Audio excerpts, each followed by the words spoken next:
नमस्कार दोस्तों, स्वागत है आपका हमारे चैनल में। और आज का जो हमारा टॉपिक है जिसको हम डिस्कस करने वाले हैं that is true stress and the engineering stress के बीच में डिफरेंस क्या है। सबसे पहले हमें पता है कि स्ट्रेस क्या रहता है। Stress is equal to resisting force upon area. So अगर हम condition of resisting force actual में क्या रहती है। रेजिस्टिंग फोर्स जो इंटरनल फोर्स होती है, जो कि मान लीजिए किसी बॉडी पे हम क्या लगा रहे हैं, अप्लाइड फोर्स लगा रहे हैं, ये पी फोर्स लगा रहे हैं।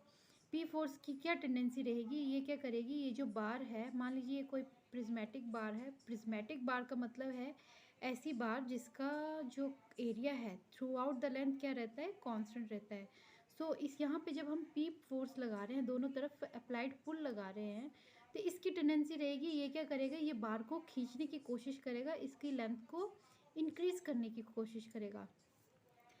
बट अगर हम देखते हैं कि इसकी जो लेंथ में कोई चेंज नहीं आ रहा है, तो दैट्स मीन इसके अंदर से भी कोई ऐसी फोर्स निकल रही होगी जो कि क्या कर रही है, इस पी फोर्स को क्या करती है, रेजिस्ट कर रही है, जिसकी वजह से ये इसके बीच में कोई डिफॉर्मेशन नहीं आ रहा है। वो जो इंटरनल फोर्स आती है उसी को हम क्या कहते हैं, हमारी resisting force.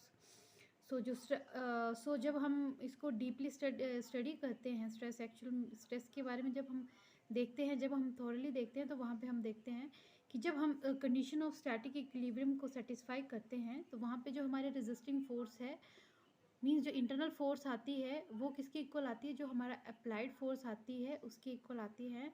And that is divided by area, और उस चीज़ को हम क्या कहते हैं, स्ट्रेस।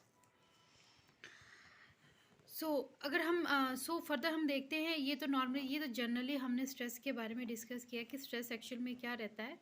बट अगर मेन जो हमारा टॉपिक है that is the true stress and the engineering stress. True stress क्या रहता है, अब सेम वही चीज़ हम लेके चलते हैं। मान लीजिए हमारे पास हमारी जो एक बार है, प्रिज्मेटिक बार है, जिसके ऊपर पी फोर्स लग रही है, उसकी जो उसकी जो लेंथ है दैट इज़ एल, और उसका जो एरिया ऑफ क्रॉस सेक्शन है दैट इज़ ए। ये जो पोजीशन है हम इसको इनिशियल पोजीशन मान के चल रहे हैं। वहीं पे हमारी इन केस पी फोर्स लगाने पर हमारी इस बार में क्या आ रही है, एक डिफॉर्मेशन आ रही है, इसकी क्या आ रही है, लेंथ इंक्रीज कर रही है। लेंथ इंक्रीज कर रही है, तो वहाँ पे क्या रह रहा है,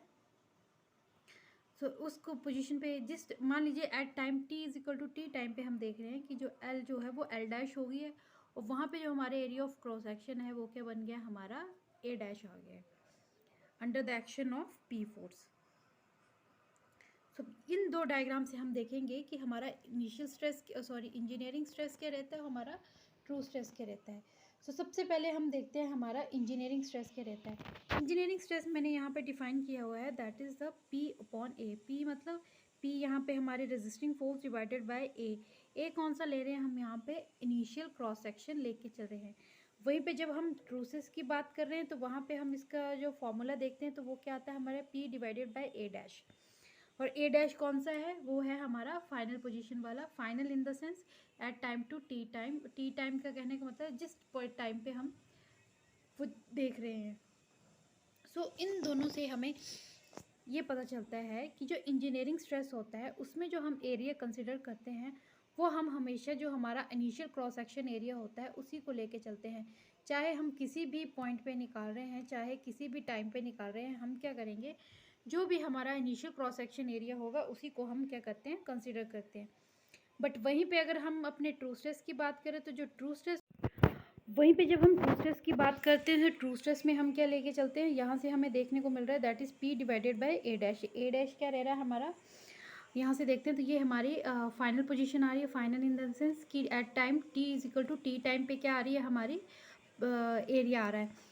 इन यहाँ से अगर हम देखते हैं तो हमें पता चलता है कि इंजीनियरिंग स्ट्रेस में क्या लेके चलते हैं हम, हमारा जो इनिशियल क्रॉस सेक्शन एरिया होता है उसे लेके चलते हैं। वहीं पे अगर हम ट्रू स्ट्रेस की बात करें, तो ट्रू स्ट्रेस में हम वही एरिया लेके चलते हैं जिसके कॉरस्पॉन्डिंग हम क्या निकाल रहे हैं, स्ट्रेस निकाल रहे हैं। कहने का मतलब है, मान लीजिए t is equal to t time पे, T1 टाइम पे हमारा जो एरिया है वो A1 आ रहा है। तो अगर उस टाइम पे अगर हम स्ट्रेस निकाल रहे हैं, तो उस टाइम पे हमारा जो स्ट्रेस की वैल्यू आएगी that is the P divided by A1।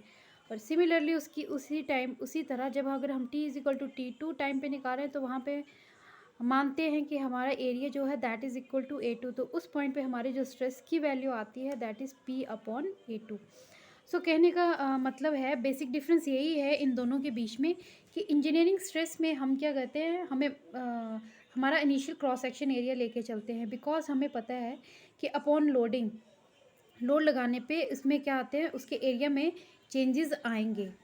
So but चाहे वो चेंजेस क्या हों, स्मॉल हों, बट वो जो चेंजेस रहते हैं उनको हम इंजीनियरिंग स्ट्रेस में क्या करते हैं, नेग्लिजिबल करते हैं, और वहाँ पे हम क्या लेके चलते हैं, हमारा इनिशियल क्रॉस सेक्शन एरिया ही लेके चलते हैं।